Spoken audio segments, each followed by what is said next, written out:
we talked about, starting in verse 3, where Jesus addresses, "Blessed are the poor in spirit, for theirs is the kingdom of heaven." And we talked about the subject of generosity. First century Jews understood the term poor in spirit was more than just kind of like a downtrodden, like, that kind of, like a sad face, I don't know what that was, but emoji, sad face. Anyway, so it was more than just a kind of, internal sadness. Poor in spirit to first century Jews was this idea that it was people who were struggling financially or were going through a difficult time in their finances, but recognized where their source and their supply came from, and that was God and God alone. So we talked about the fact that generosity really changes who we are and kind of the way that we operate in the world, that when generosity leads, our heart follows. Jesus himself actually says that in the Sermon on the Mount, where he says, "Where your treasure is, there your heart will be also." Exactly. So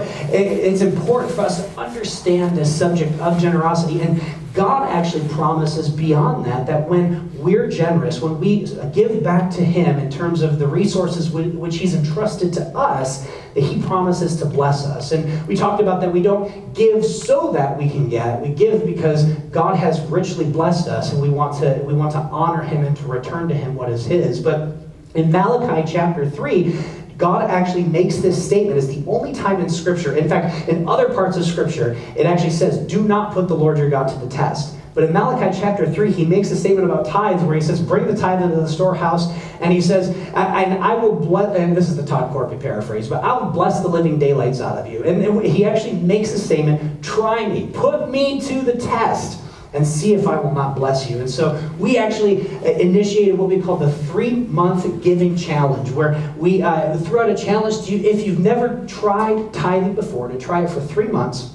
And if God does not bless you in that 3-month period of time, then stop tithing. But we believe that God is true to his word and that he will bless us for being faithful. And we also threw out a challenge to those who have been tithers and have been faithful in their tithe, to ask God what he would have you to do in terms of an offering above and beyond that 10%. And once again, for that 90 days, and 90 days alone, see what God does in your life and see if he doesn't bless you the way that he promises.